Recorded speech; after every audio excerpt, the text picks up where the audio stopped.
sa akin nagmamahal,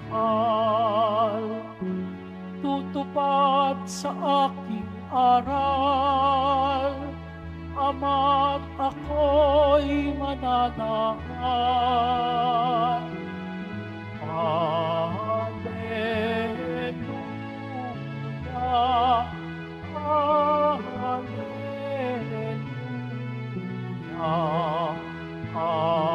Alleluia, Alleluia,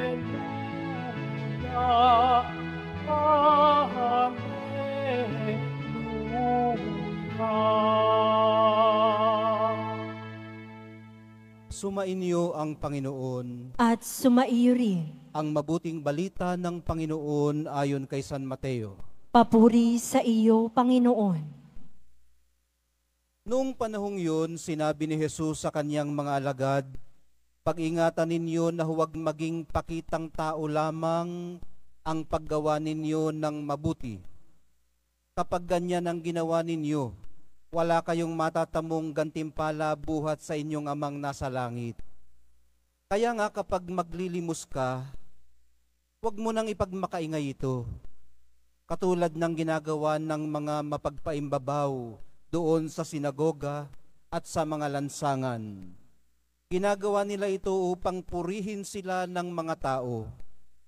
Sinasabi ko sa inyo, tinanggap na nila ang kanilang gantimpala. Ngunit kung maglilimos ka, huwag mo nang ipaalam ito sa kahit iyong pinakamatalik na kaibigan upang malihim ang iyong paglilimos at gagantihan ka ng iyong amang nakakakita ng kabutihang ginagawa mo ng lihim. At kapag nananalangin kayo, huwag kayong tumulad sa mga mapagpaimbabaw. Mahilig silang manalangin ng patayo sa mga sinagoga at sa mga panulukang daan upang makita ng mga tao. Sinasabi ko sa inyo, tinanggap na nila ang kanilang gantimpala. Ngunit kapag mananalangin ka, pumasok ka sa iyong silid at isara mo ang pinto. Saka ka manalangin sa iyong amang hindi mo nakikita at gagantihan ka ng iyong amang nakakakita ng kabutihang ginagawa mo ng lihim.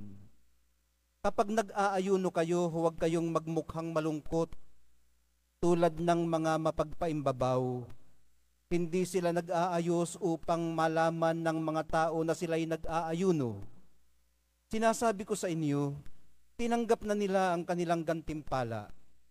Kapag ikaw ay nag-aayuno, mag-ayos ka ng buhok at maghilamos upang huwag mapansin ng mga tao na nag-aayuno ka. Ang iyong amang hindi mo nakikita, ang siya lamang makaaalam nito. Siya na nakakakita ng kabutihang ginagawa mo ng lihim. Siya ang gaganti sa iyo. Ang mabuting balita ng ating kaligtasan. Pinupuri ka namin, Panginoong Hesukristo. Magsiupo mo na po ang lahat. Good afternoon po sa inyong lahat. Kaunting prudence, mga kapatid, ang mensahe ngayon ng mahal na pong Jesus Nazareno. Sa paglilimos man ito, sa pananalangin, o sa pag-aayuno, kaunting prudence. Kasi ang paglilimos ay hindi popularity contest. Ang pananalangin ay hindi stage performance. At ang pag-aayuno ay hindi spiritual gymnastics. Ayaw palabi, kumbaga sa Binisaya. Sa Tagalog, huwag nang ipagyabang. Sa English, huwag masyadong overbearing. Balikan po muna natin sandali ang unang pagbasa. Napakinggan po nating mahalaga palang ihanda ang mga kahalili. Turuan silang mabuti at tiyaking mananatiling faithful sa espiritong kanilang sinusundan. Medyo mahirap lang itong huli dahil hindi tayo sila. Well, mabuti na lang, ano ho? Sa positive at negative sense. May kakanyahan din po kasi sila. Yung mga hahalili sa atin, yung next generation. At ang kakanyahan nilang ito ay makaka-impluwensya sa antas at kalidad ng kanilang paglilingkod kung paanong ganun din naman sa atin.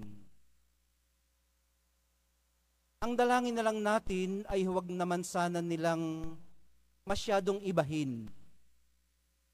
O hari nawang bumalik sa orihinal kung tayo naman ang masyadong naiba.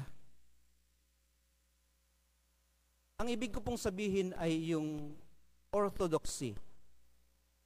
Yung hindi masyadong maraming pinipilipit na mga kautusan para mag-suit sa sariling agenda. Kundi, kung anong espiritu, yun ang uugatin. At ito po ang ginawa ng mahal na pong Jesus Nazareno. Ibinibigay po niya sa atin ang susi sa fidelity. At ito po ang prudence. Dahil siya, ang ating sinusundan, ay prudent. Ganun din po ang masasabi sa iba pang fruits of the Holy Spirit. Ang critical po ay ang hindi pagtataas ng sarili. Sa halip, sa lahat ng sinasabi natin at ginagawa ay sa paraang mapagpakumbaba para sa ikaluluwalhati ng Diyos. Yun lang. Wala na sana tayong ibang motivation, kundi iyon. Tulungan nawa tayo ng banal na Eucharistia sa pagsusumikap nating makatulad niya sa ganitong katangi at pagpapahalaga. Mahal na pong Jesus Nazareno, turuan niyo po kaming tumulad sa inyo.